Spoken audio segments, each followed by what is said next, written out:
Well, we are again taking chapters out of order, and I'm hoping you'll bear with me. There's a reason for this. We're looking at capital structure so that I can hopefully get you to understand why your company has decided to take on as much debt as they have. What is their target capital structure? And the first part of this lecture, I'm going to be going over concepts. And here's where it gets really interesting, because most people think that finance is so exact, so precise, but there are parts of it that are purely theoretical slash conceptual, and I'm going to ask you to take a look at those conceptual slash theoretical concepts and apply them to your company as well. That's half the battle, and that's a much harder battle to get people to overcome than anything else, because I'm not asking you to regurgitate anything. I'm asking you to apply something.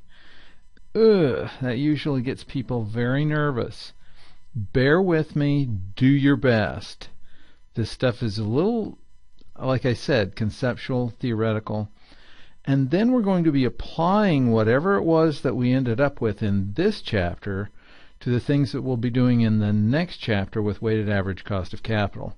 So hang in there, because this is all important, and it's important that we do it in this order, despite the fact that there are pieces of this which will depend upon weighted average cost of capital. So bottom line is, a lot of these chapters in this textbook are dependent upon one another, and so often the way it's taught is we're going to be looking at one concept, and then we just sort of forget that one and move on to another one. You can't really forget any of these. That's what I'm trying to get you to do, is integrate all of this stuff. So here we go. Capital structure. What in the world am I talking about? When we worked through our balance sheet projections, we had our macro automatically balance the balance sheet for us. Essentially, it said if you're short on funds, we'll go out into the market and borrow short term. If we have a little bit of extra stuff, we'll throw it into short-term investments. If things are going to be like this long term, first off, if you just keep building up extra cash and you have no place to put it, you're probably going to have to start either buying back shares or declaring dividends, one or the other. If your revolving loan is not going to be paid back for a very long period of time, you probably shouldn't be using short-term revolving loan. You should probably be using a long-term loan or issuing more stock. And the question in this chapter is, which do you choose? Long-term debt or stock? And quite often, people just assume if they need more money, they have to borrow it. Well, if they need more money long-term, they have to go to what's called the capital market. If you remember way back earlier in this semester, we talked about the capital versus the money market. The capital market are for funds that I don't have to repay in the next year. In some instances, in the case of the equity market, I may not have to repay them at all. This chapter looks at how do I make those decisions as to what I'm going for, debt or equity. And so the capital structure looks at the decisions to use either debt or to use equity. Capital structure theory focuses our attention on that decision itself. And in just a few minutes, I'm going to go over how we have developed that theory over the years. And we're going to start with Miller and Modigliani again. They were the ones who we talked about with dividend policy as well. And they were some of the first to really get into capital structure. Let me be very, very, very specific in what I mean by capital structure. Technically, capital structure simply specifies how much of the firm's current value is financed by long-term debt and how much is financed by equity. And by that I mean proportion. Capital structure is the long-term portion of my capital that was raised through the capital debt market, or what proportion of it is raised through preferred stock, what proportion of it is raised through equity. By the way, the nice part about our current textbook is it doesn't really focus much time or effort on preferred stock. Most textbooks, a lot of textbooks do, If you look at your balance sheet and you have preferred stock issued, I'm going to be shocked, because very, very, very, very, very few U.S. companies have any preferred stock outstanding. My example company, Rocky Brands, for this set of lectures, I went actually back and looked at all of the financial statements that I had for them. I have about 14 years worth of financial statements for Rocky Brands. They have a line that says preferred stock. For every year, for the last 14 years, they have a 0 in that line. Even though it's there, even though they can issue preferred stock, they don't. So for most companies, what we're really talking about is debt versus equity. How much debt do companies use versus equity? It depends on a whole bunch of things, and that's what this chapter is going to be about. What does it depend on? Part of it depends upon the sector, meaning is it in the technology sector, the energy sector, the transportation sector. So we're looking at sectors or industries, and sectors are broader than industries, by the way. So you'll notice that some of these sectors tend to have a lot of debts. So for instance, the transportation sector has 70.54%. Now, by the way, if you had equal debt to equity, that would be 100%. So if you see things that are over 100%, you'll go, oh boy, they're going to go out of business. No, that just means they have equal debt to equity. Notice United Airlines here has most recently 275.75%, almost 300%. That means 3 times as much debt as they have equity. And also note that I'm looking at all of the same numbers that you would have in your book, and that I'm looking at them in November of 2014, and notice that they've all changed. So these companies actually have changed their debt to equity ratios from one period to the next. Some of them not a lot. Some of them, like ExxonMobil, would round to the same number. Others may have changed them quite drastically. Anglo American went from 30% to 54%. That's almost doubling. United Airlines went from 748%. That's huge, down to closer to 300%. That's a gigantic drop, at least in number. But you'll notice that some of the sectors also changed rather markedly. The consumer non-cyclical went from 57% down to 35.46%. And the transportation went from 49% up to 70.54% during a time when United Airlines actually was going in the opposite direction. And so we're seeing that things are constantly in flux, both for companies and for sectors. If we look at my example company, Rocky Brands, over the last 14 years, as I've already mentioned, we see that they've been all over the place. This is just their debt equity ratio at the end of the year. And all I'm looking at is total long-term debt, so capital debt, to equity. And this is just book values. And I might add that in the long run, we're not going to be looking at book values. It would be much more interesting to look at market values. We'll get to that when we start applying this stuff. Rocky Brands have been all over the place. 2012, they were under 20%. And yet in 2007, they were over 120%. That's a huge shift from using quite a bit of debt down to using very little debt. And the question that we're going to be asking is, why this change? The other question we're going to be asking is, does it look like they're actually aiming at anything? Or is this just random? And that's going to depend upon the theory that we use to explain this. So first off, before I hit that, let me mention that some of the theory, and the theories we're going to talk about at first, will suggest that companies have a target capital structure. It's a debt to equity ratio that they say, this would be my favorite one. This is what I'm looking at. This is what I'm aiming for. There has even been research that's done that says, does it look as if firms act as if they have a target capital structure, debt to equity, or this is how much debt I have versus here's how much equity I have.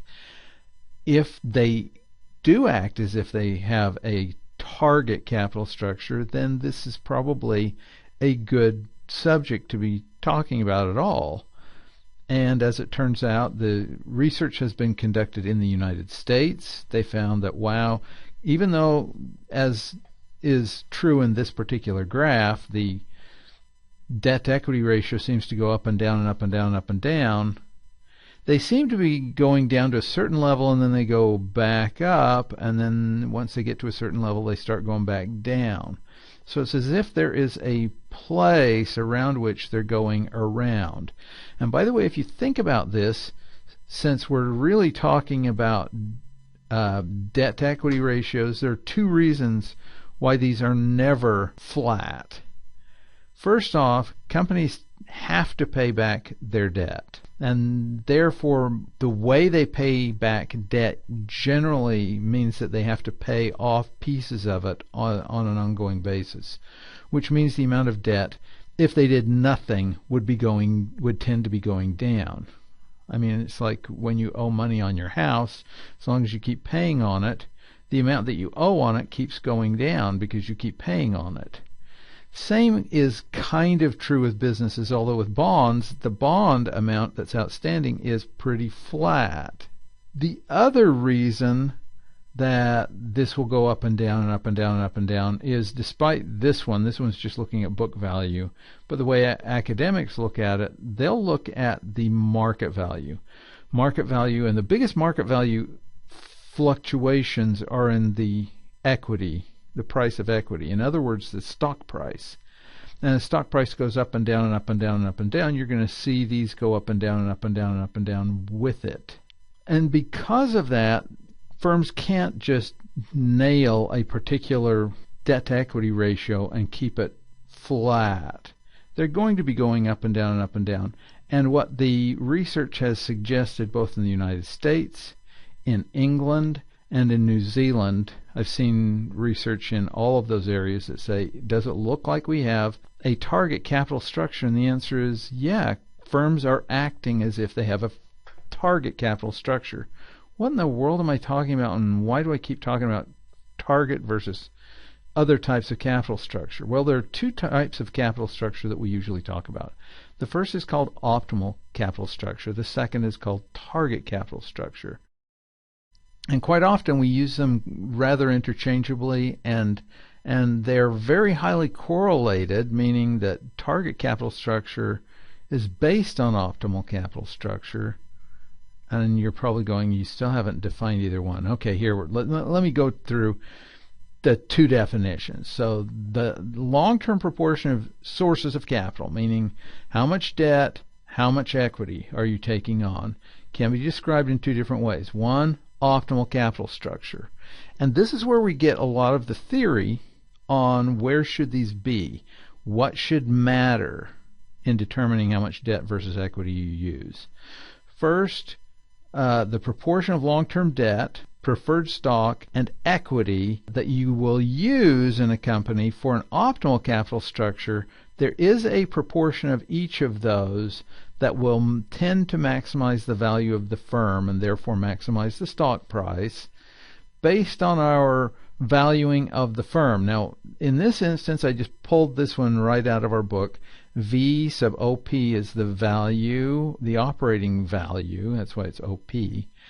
Now, what I did before, I said net free cash flow would get us to the equity, meaning that the cash flow that I'm talking about is to the equity holder.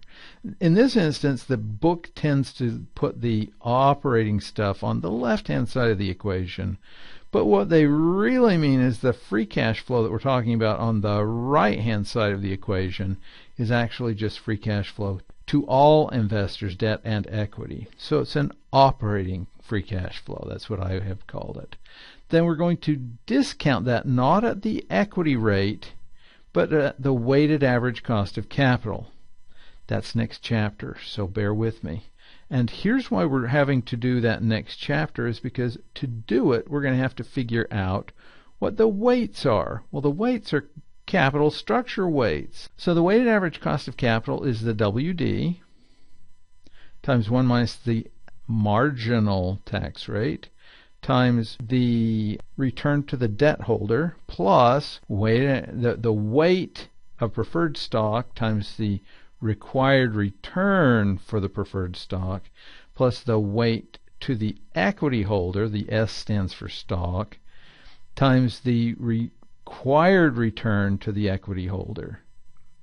To find the optimal capital structure, therefore, we would be cranking through the first equation, the V sub OP, and we would be adjusting the WD, WP, WS's in the second equation to come up with a weighted average cost of capital, and we're looking for the point at which the operating value of the firm is maximized. So we just keep trying different W's until we find that point. It could be a real mess trying to figure it out, by the way. The other one is called the target capital structure. In this instance, the target capital structure is the proportion of long-term debt, preferred stock, and equity that is targeted by the company. The target capital structure is strongly influenced by the optimal capital structure. However, it may depend on some management preferences for risk. As we get through this, it will become a little bit more obvious what the risks are that we're talking about, and how much power they have to make that decision despite what their shareholders may want. So let me tell you where all of this stuff began, and we'll get back into that target capital structure a little as we move on. Beginning back in 1958, Miller and Modigliani, M&M. So beginning back in 1958, Miller and Modigliani decided to look at capital structure. And they decided they would look for an optimal capital structure. They assumed no brokerage costs, no taxes, no bankruptcy costs. They assumed that investors could borrow and lend at the same rate, and that investors had the same set of information as managers, and that the operating income of the firm was not affected at all by the capital structure. A whole bunch of things which, by the way, as they've relaxed these, we're going to get different answers out, which we'll talk about as we go along. Assuming all of that, and assuming that we're trying to maximize the value of the firm to find an optimal capital structure, what did they find? Well, they found that with all of those sets of assumptions, shouldn't make any difference what the capital structure is, which doesn't make any sense, since, as you could see, industries, sectors, and companies were all over the place, and they tended to stay all over the place, and they tend to act as if an optimal capital structure, or at least a target capital structure, exists for them. Why would they make that decision if capital structure doesn't matter? Well, their original paper that came out in 1958 was met by some people who said, yeah, but. And the biggest yeah, but that they had was, what? You're assuming that there is no tax effect on debt, because as we noted, there is a tax shield on the debt. It's the only one that has the 1 minus t in front of it.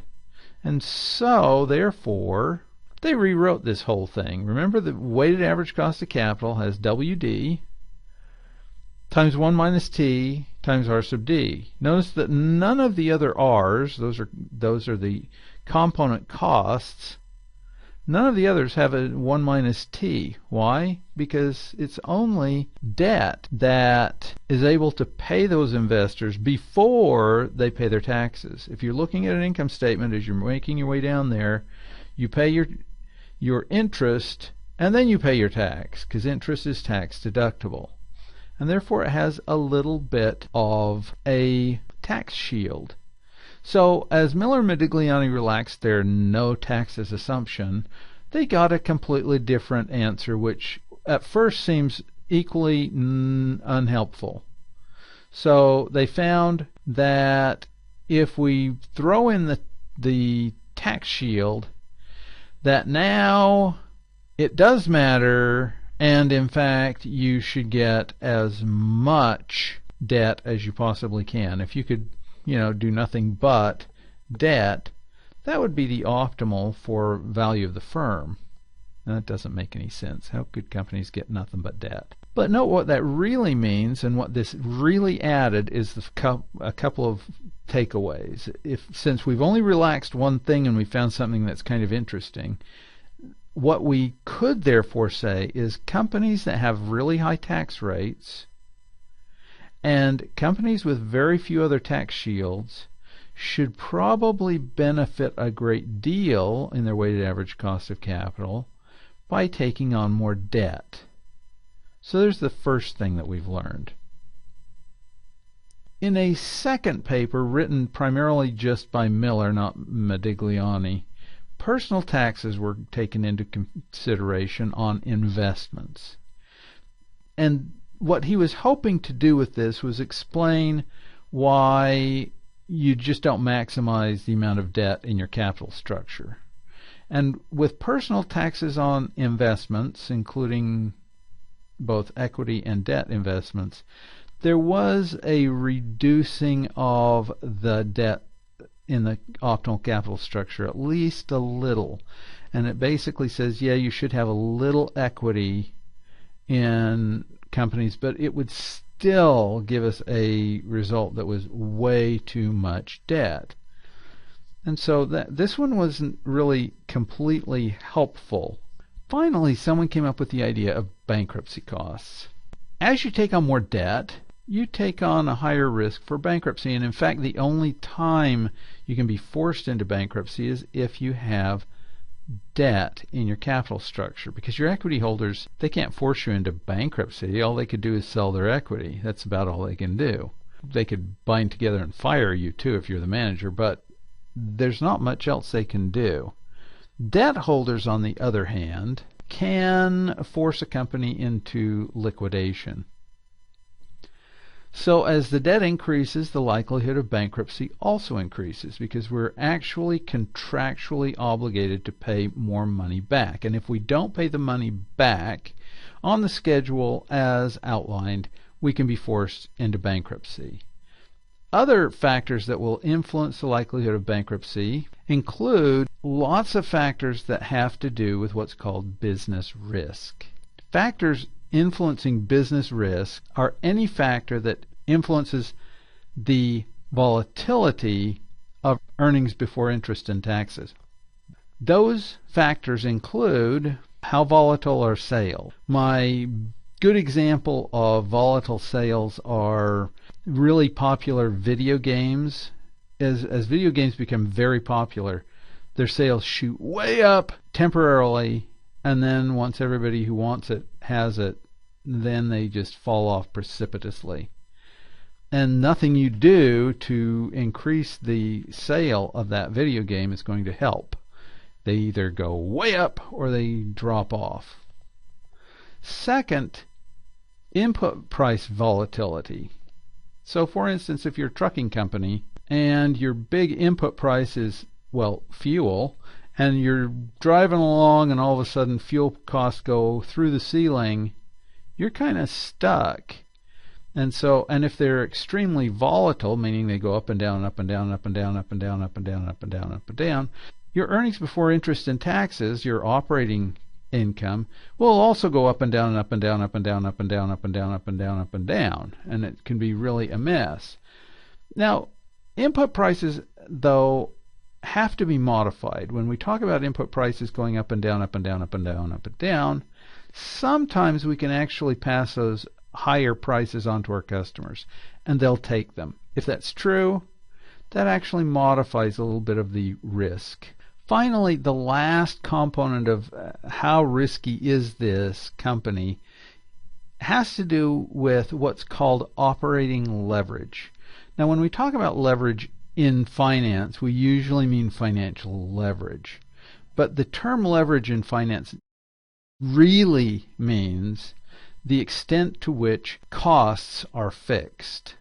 So when we talk about leverage, we're talking about the amount and the use of financial instruments where my repayment costs are fixed. That usually means debt. But when we talk about operating leverage, we're really talking about the extent to which we have fixed costs in our operating structure. In other words, if we have a whole bunch of costs associated with land and building, maybe we're leasing some land or leasing land and building, and there's no way we can stop paying. If our sales are way down, then we still have to pay lease.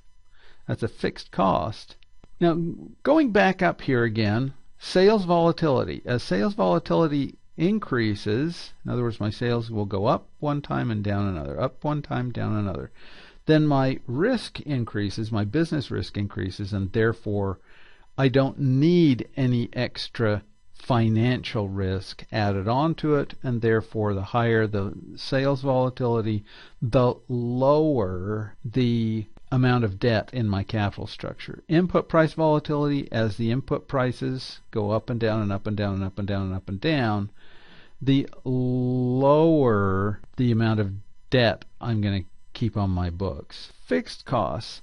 If I have a whole bunch of fixed costs, I already have a lot of operating leverage, and I don't need to add any financial leverage to the mix. And so the more fixed operating costs I have, the lower the debt, all else being equal.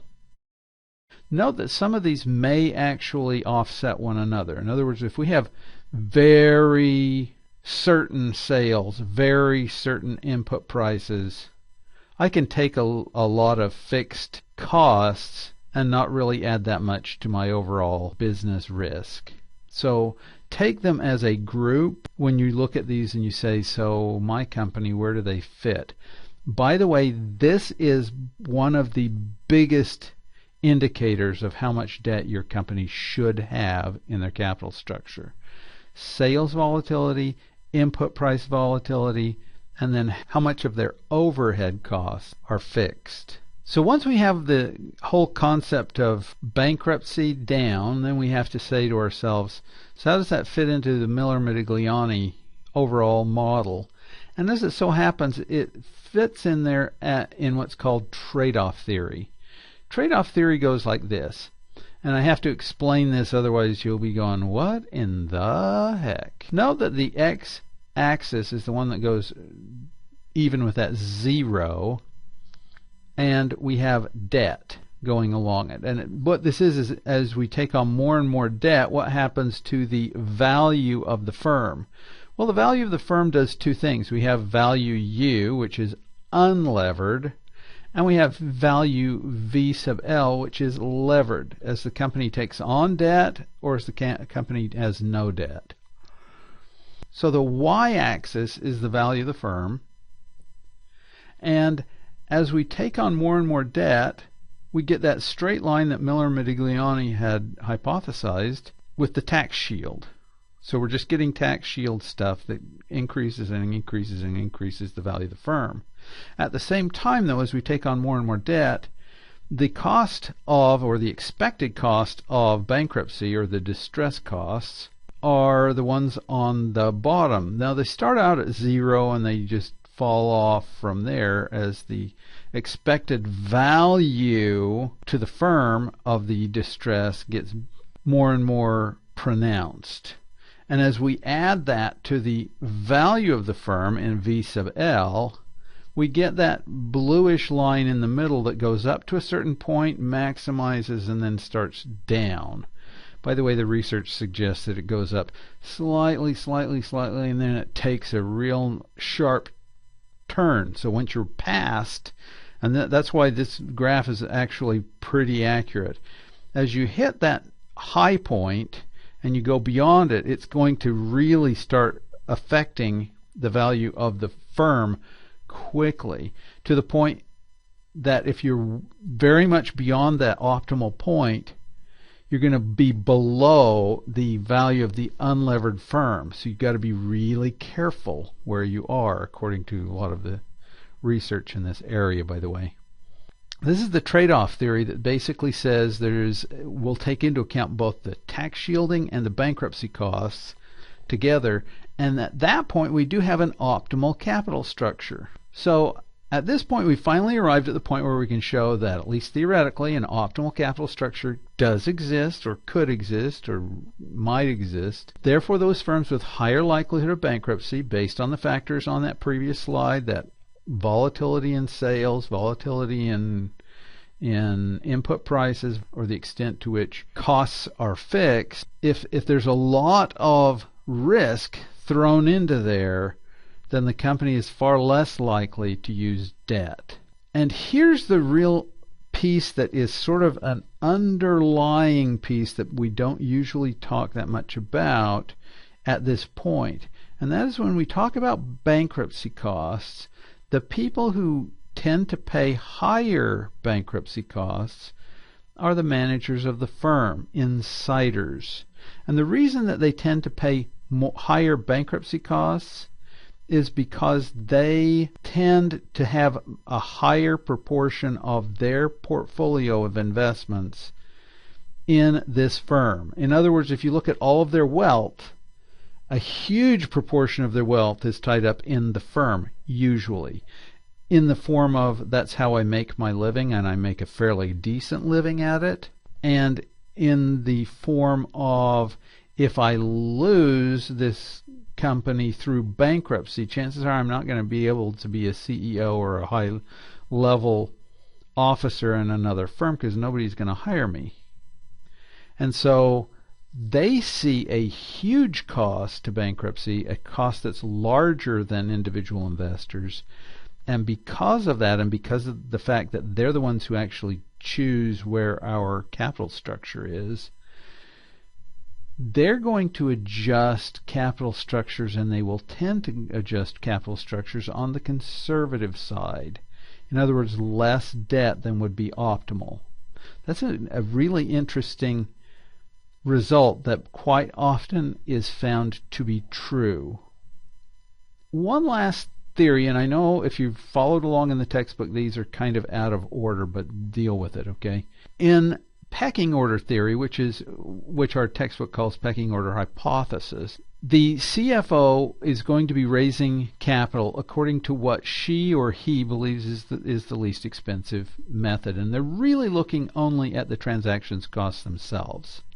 So how much will it cost me out of pocket to get that kind of debt or whatever? So if I'm looking to expand my company, the first thing I'm going to be doing is looking at how much money I've saved. And those I've put away in marketable securities.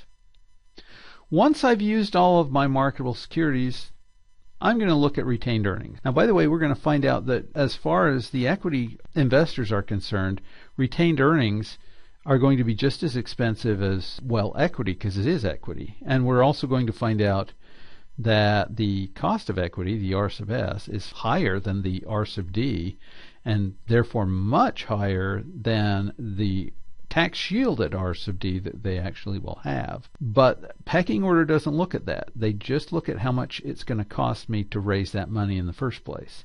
So number one is marketable securities. Number two is retained earnings. Number three, I'm going to raise it through the debt market. For one thing, it's less expensive out of pocket because I only have to go pay some fees for some debt rather than an investment banker who's really expensive.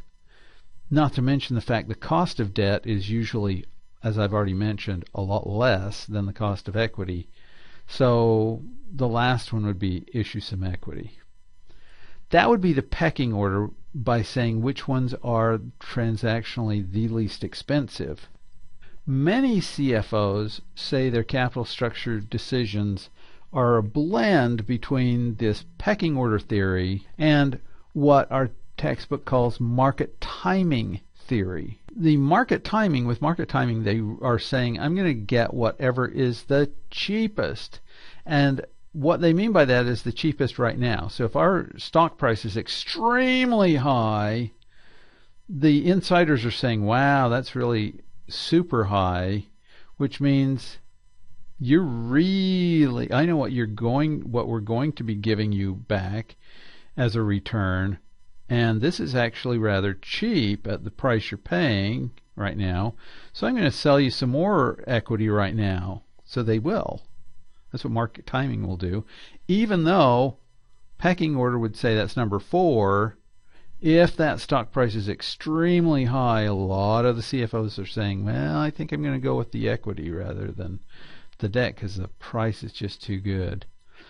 And it will also say when interest rates are really, really, really, really low, like they have been in the last little while, maybe I'll just take on a little bit more debt. So it's a little blending of all of these concepts and theories that CFOs will tell you. Now the issue here is, so does that mean that the whole stuff that you talked about with, Miller Modigliani, is that all a bunch of bunk? And the answer to that, I think, is no. Do you remember we already said that it looks as if companies act as if they have a target capital structure. There's no target capital structure in any of this stuff.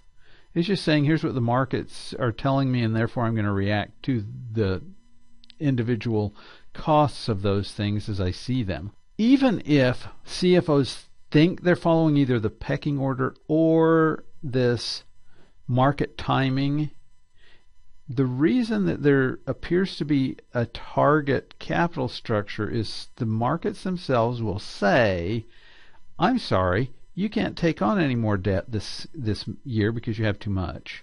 And so it will make those little curves in that debt to equity ratio graph based on their experiences with the market and the market implied discipline. So whether it's the CFOs themselves making these decisions or the capital markets, it really doesn't make any difference. For the most part, these firms are acting as if they're doing that trade-off theory. Based on this stuff that I've been talking about so far, let me go back to another one of the hypotheses or assumptions that Miller Modigliani had. They assumed that investors and managers had the same set of information. In other words, I know just as much as the managers do of what the prospects of this company are. Well, that's not very likely, because I don't spend all my day in that company, and I'm not getting all the information on this company. I'm not even getting all of the accounting information that the managers are receiving, so they probably know a little bit more about the prospects of the company than I do, and the risks of the company. So let's assume now that the trade-off theory holds, and that managers have more information about the prospects and the risks of the firm. Then we might be able to infer what they, meaning the managers, are expecting based on their capital structure decisions. And here's the issue. If the company's managers are actually expecting a really profitable next few years with lots of cash flow, then it makes more sense that they take on some debt, because that's going to really increase the return to the equity holder, because the debt holders actually get only a certain contractual return on their investment.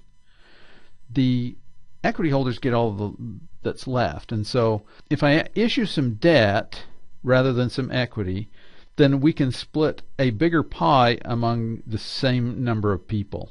And it will make them happy. I'll get a bonus as a manager, and everyone's happy because my debt holders will get what we contracted with them, and they should be happy. Everybody's going to be happy. If, however, from the manager's standpoint, I'm looking at profitability being not so good over the next little while, but I need to raise some long-term capital, I'm going to issue some equity, because it's not going to increase the bankruptcy risk, and therefore I'm not as likely to lose my job and all of my wealth.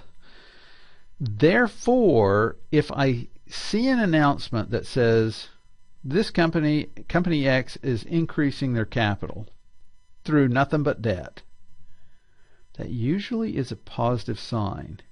If they say I'm raising my capital but only through equity, that's usually seen as a negative sign, because I assume that the managers know more about the prospects of the firm than I do. By the way, when they make these announcements, therefore, they have to craft them very carefully and provide ample evidence, because it may be in God we trust, which it says on our coinage, but all others must bring evidence, okay? That's what happens in the financial markets. And therefore, if companies have other announcements that here's what's really happening, they may be able to issue equity and not have the markets take it as a negative sign. But in general, if all they're doing is raising some capital and they're issuing just equity, that's a bad sign. There is and I have to point out that from about the signaling stuff on in this particular presentation, these are not really the core theories. They're actually theories that look at tweaking. These are sort of the tweaky theories, okay? They tweak things out a little bit. So once we get to the trade-off theory or the pecking order / market timing theory / hypothesis, then we're really talking about how do we tweak this optimal place. And managerial constraints can actually tweak part of it. With managerial constraints, we're saying that some researchers have looked at the manager as being in a position where they can expropriate shareholder wealth. Yeah, that's a big term to say. I'm making a whole bunch of money, and instead of giving you all of the money that I'm making, I ought to give myself a break. Which means, our company would do so much better if I didn't have to wait in a line at the airport, but instead had my own corporate jet. Oh, and by the way, we should get these retreats too, so that we can refresh all of our managers, especially me, and so on and so on and so forth. So instead of giving you dividends or free cash flows, we're going to tie up some of these in what are called perquisites or perks. One way of keeping them from doing that, by the way, is increasing the amount of debt for two reasons. Number one, debt has embedded in it a bankruptcy risk. So it's contractual, they have to pay it. And remember that managers pay an extra high expected bankruptcy cost, and therefore if they have extra debt, that makes them focus a little bit more on the task at hand and have a lot more cash on the side just to back me up to make sure I'm not going to have issues. And so some people have suggested that some companies have a little bit more debt due to this managerial constraint. Now most companies, however, and here's the problem as it relates to the literature, meaning the research literature, it's not too much debt that most companies have, it's too little. And so this is interesting, but not completely relevant. Although it is somewhat relevant in this particular strategic case. So for instance, if a firm has low levels of debt, they have really level and consistent cash flows, and low business risk, those are usually pretty inconsistent. In other words, they have no business risk on the one hand, and they still have low levels of debt. What in the heck's going on? Well, managers are much more likely then in those instances to expropriate wealth, and the only way to give them some discipline in those instances is threaten them with a leveraged buyout.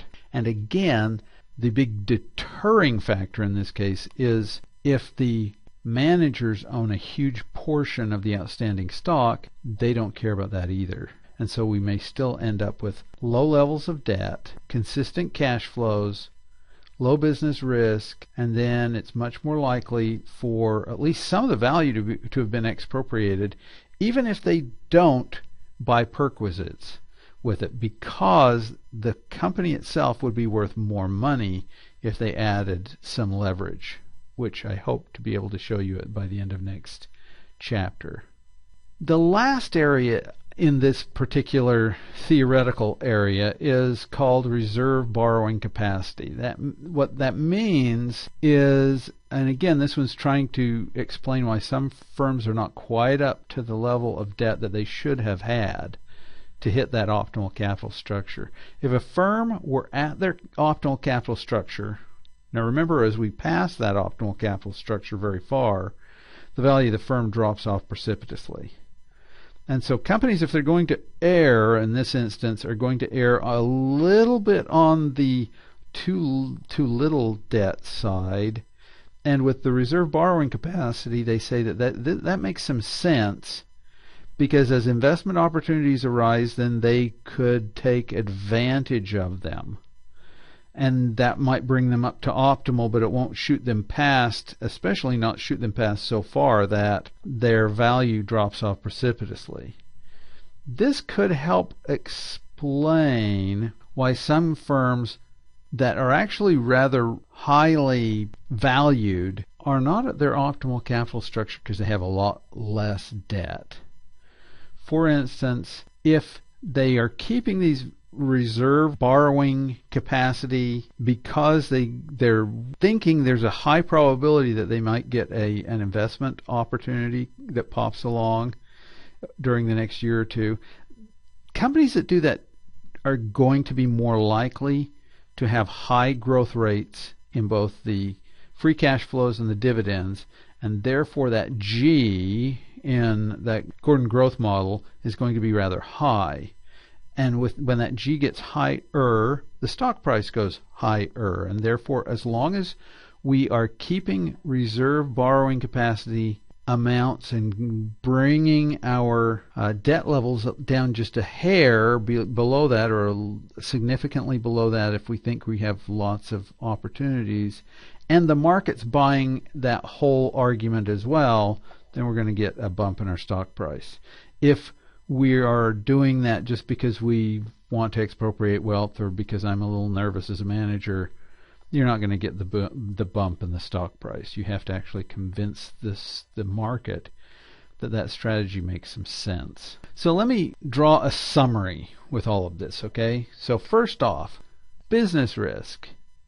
And here's what you should be doing with your own company. You should be asking yourself, how do these affect my company?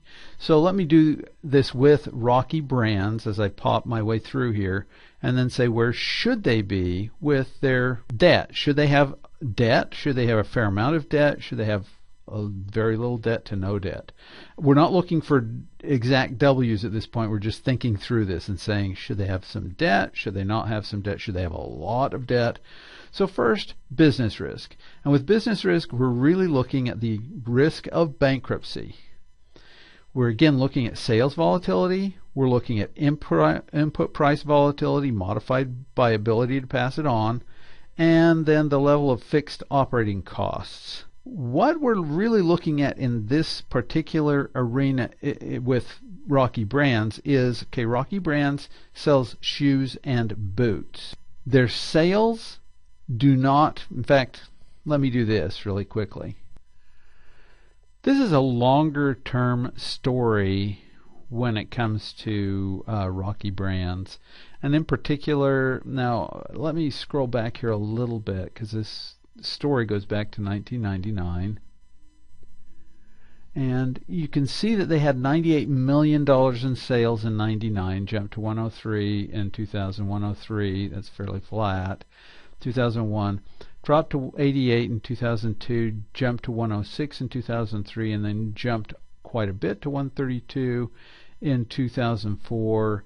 But somewhere between end of 2004 and beginning of 2005, they actually merged. They acquired another firm, and their sales jumped very dramatically to 296 million. Then it went to 263 million, 275 million, 259 million, 229 million. You can read the rest of them as we make our way across. It doesn't go down super duper low. It doesn't jump super duper high either. There's not a huge amount of volatility here.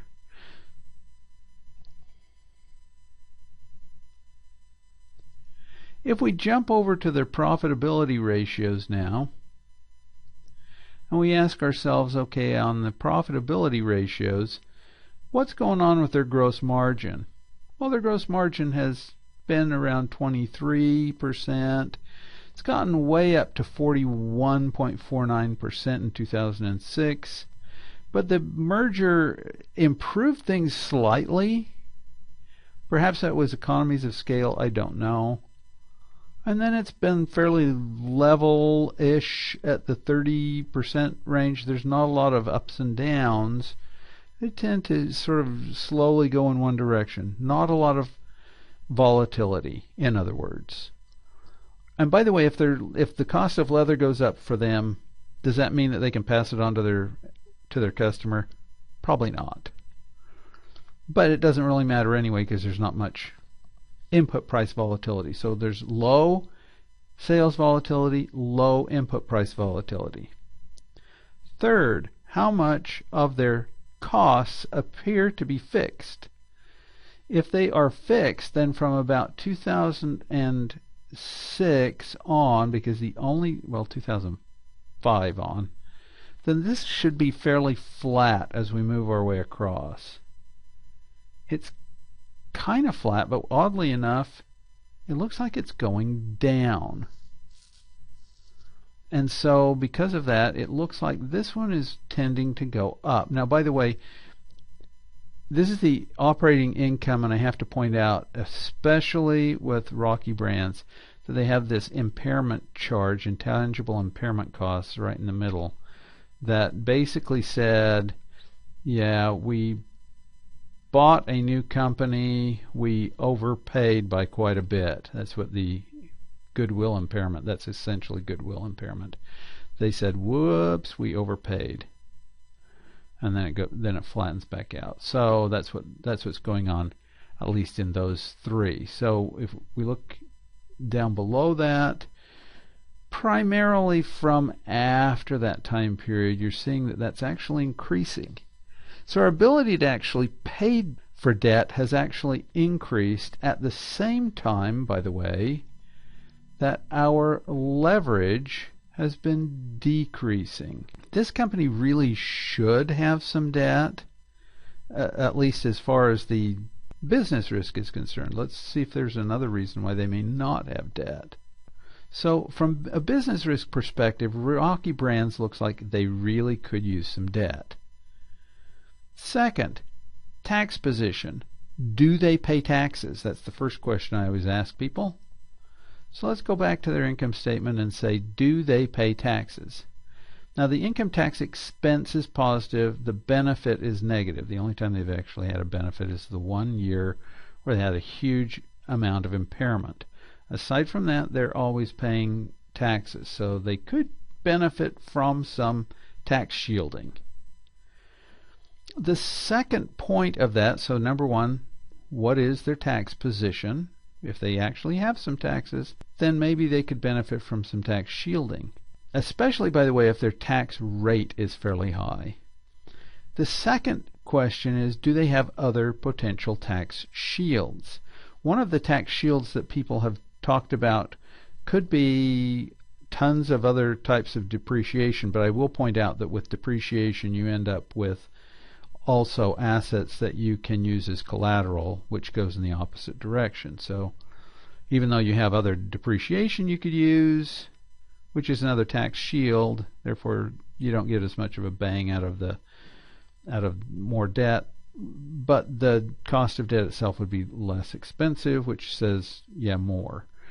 The other potential tax shields would be like research and development.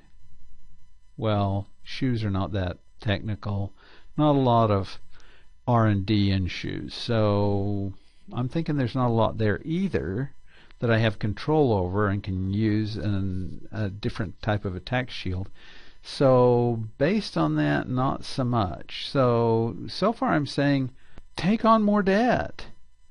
So how easily can the firm access the market? Pecking order. And with pecking order, what I mean is both pecking order and a little bit market timing issues. We're going to look at how often they are buying and selling shares. The idea here, by the way, is those most often in the market are more likely to use debt. And the reason they're more likely to use debt is because if they find out that they have too much debt, they can adjust it easily by just issuing more stock. Stock is really rather expensive though, so we're going to have to watch the way we do that. So the easiest place of finding this is in the cash flow statement. And again, I'm going to focus from 2005 on. And we're going to be looking for financing, and in particular, how often are they in the stock market in the way of purchasing stock or issuing stock. They've issued stock once. They've bought stock back in the last little while, not at all. They're not out there very much, and they're afraid of taking on way too much debt and then not being able to adjust it very easily. In this instance, that means maybe I don't want to be in the debt market, and it makes some sense, but it makes some sense again from more of a pecking order perspective than it does from a trade-off theory perspective. Finally, the last thing that we would look at is how much control do insiders have. And this one really is just distinguishing between an optimal and a target capital structure, because what's optimal for shareholders and maximizing shareholder wealth may not optimize the insider, the CEO's wealth. And because of that, they may choose a different optimal capital structure for them than they will for you. Let me give you, first off, we'll look at how I would check on this for Rocky Brands, and then I'm going to give you a couple of other examples that are obviously way off of one another, but they're in the same industry. So here we go. I'm going to go to finance.yahoo.com, and I'm going to type in Rocky Brands, RCKY.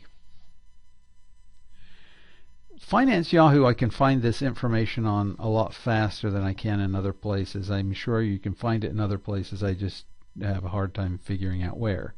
I'm going to scroll down to ownership, and I'm going to look at major holders. And the first line here is the percent held by insiders.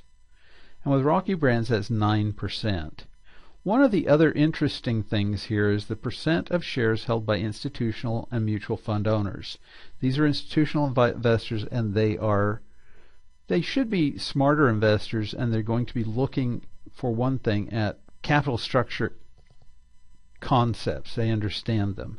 46% of all shares outstanding are owned by these investors who kind of have a background in finance and are going to be forcing their way onto the board of directors as far as holding them to what they feel would be optimal for Rocky Brands.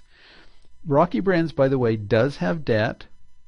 They don't have a lot of debt, but they have some debt.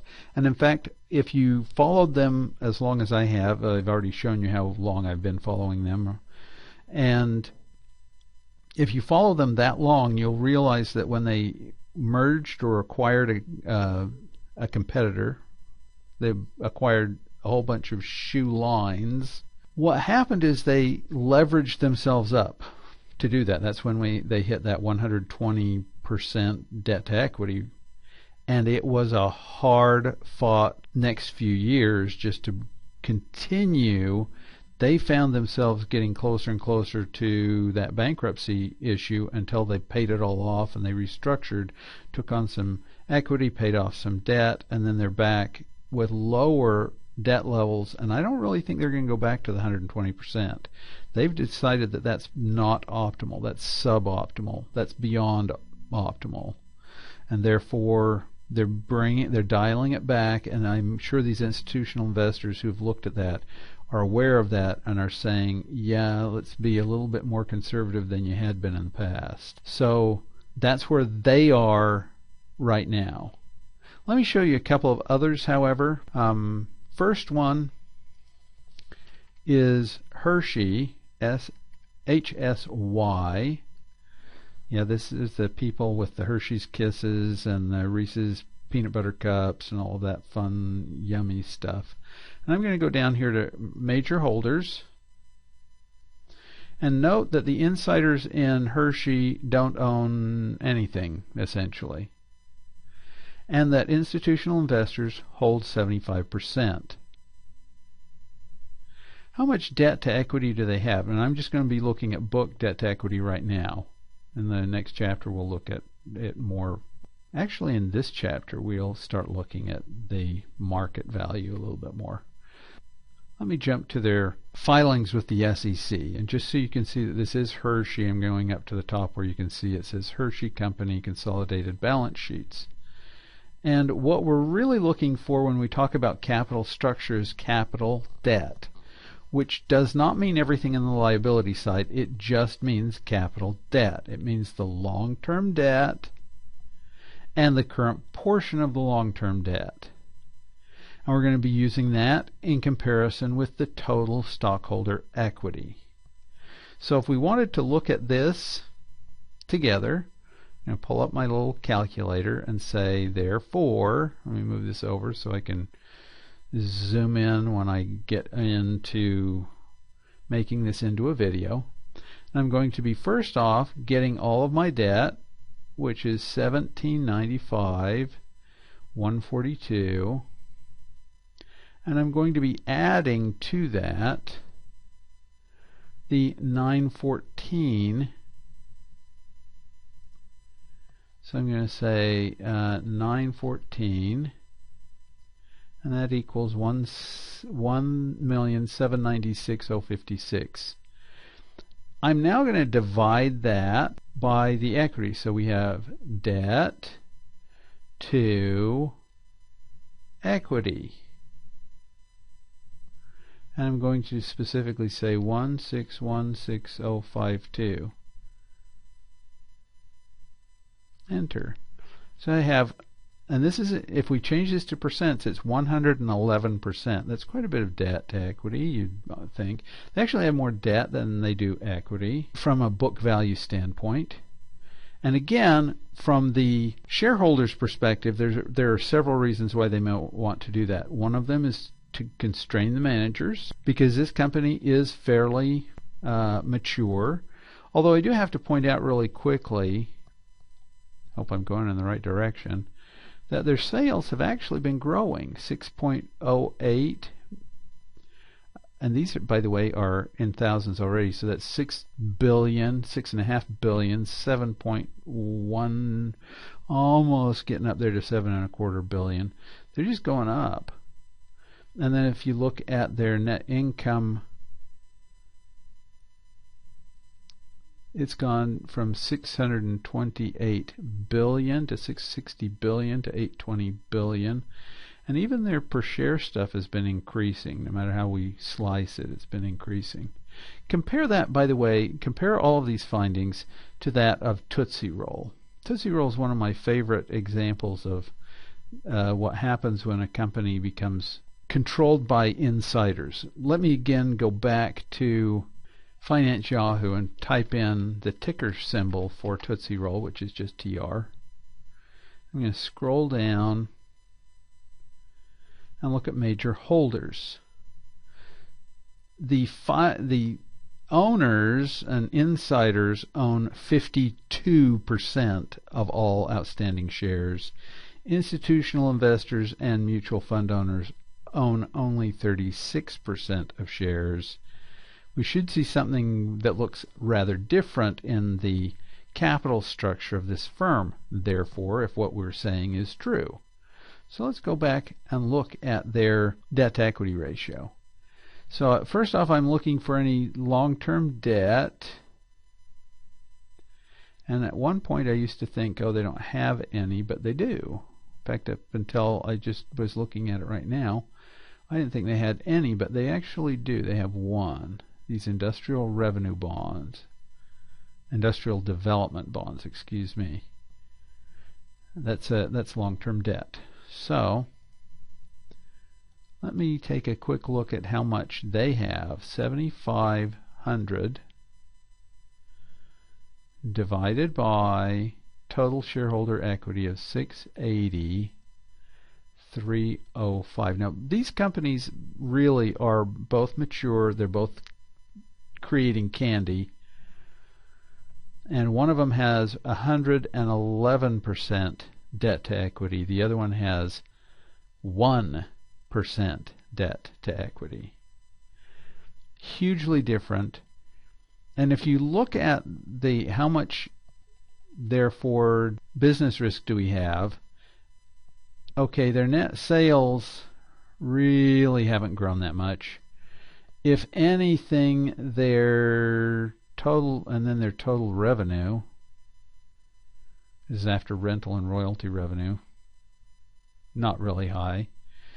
Then you look at their gross margin. This is profit margin. It's fairly flat. Everything is flat. Not a lot of volatility in sales at all, not up or down. Not a lot of volatility in cost of sales, up or down.